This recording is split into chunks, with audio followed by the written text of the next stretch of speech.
এই জুলাল মাসটা এমনই উত্তাপ ছিল, সারা বাংলাদেশ তাকিয়েছিল। অবশেষে জনগণের স্বতঃস্ফূর্ত সমতাপক্ষে ৮০-৯০ জন ছাত্র মারা গেছে।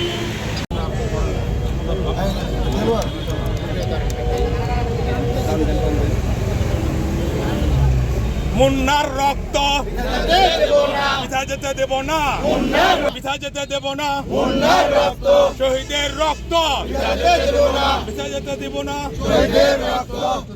لنا وترحمنا لنكونن من الخاسرين رب ارحمهما كما ربياني صغيرا। আল্লাহ তাআলা এই মুন্নার মায়ের কান্না যেন বৃথা না যায়। মুন্নাকে আর এই হত্যাকাণ্ডের সাথে যারা জড়িত ছিল, রব্বুল আলামিন মুন্নার মায়ের কান্নার তার চোখের পানির দান করেন। দেশনায়ক তারেক রহমানকে আল্লাহ বাংলাদেশে এসে এই দেশ আবার পরিচালনা সুষ্ঠুভাবে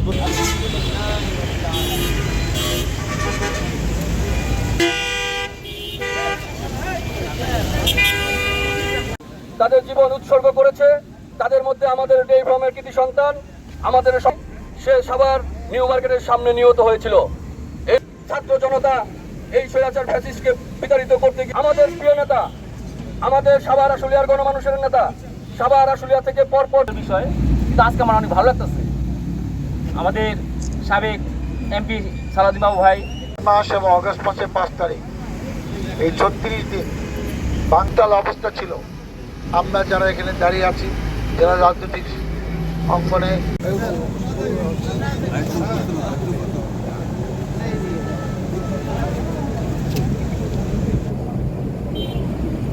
ربنا ظلمنا أنفسنا وإن لم تغفر لنا وترحمنا ربنا آتنا في الدنيا حسنة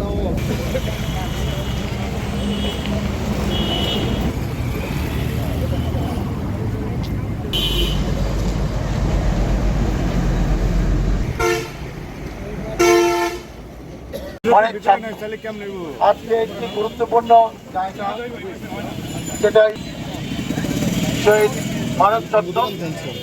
সেটা আজকে আমরা নতুন করে একটু সুন্দর করে তার পরিবারকে সাথে নিয়ে আমরা একটা উদ্বোধনী করলাম। এটা কিন্তু আগে নাম দেওয়া হয়েছে, আগে উদ্বোধনী করা হয়েছে। যেরকম স্বাধীনতা ৭৮ সালে হয়েছিল, বিশেষ কারণে মুক্ত করতে হয়েছে, স্বৈরাচার মুক্ত। আজকে এরকম একটি সময় আমি কিছু বলতে চাই না। যারা জীবন দিয়েছে, রক্ত দিয়েছে, তাদের যারা দেশের জন্য, মানুষের জন্য জটামের নিয়ম অনুযায়ী সে বেহেশতে থাকবেন, মহান আল্লাহ তাআলা তাকে বেহেশত নসিব করুন। আমি আর কিছু বলতে চাই না। আমরা তার পরিবারের পাশে থাকবো।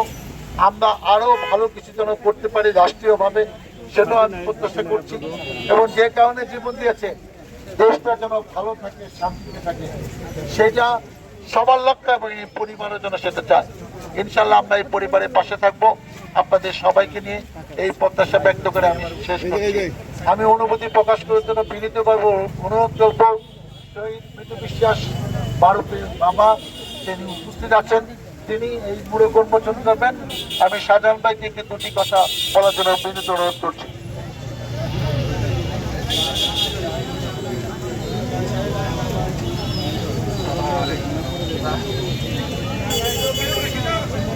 শরীফ ভাই ভিজে যাইতেছি, শেষ করে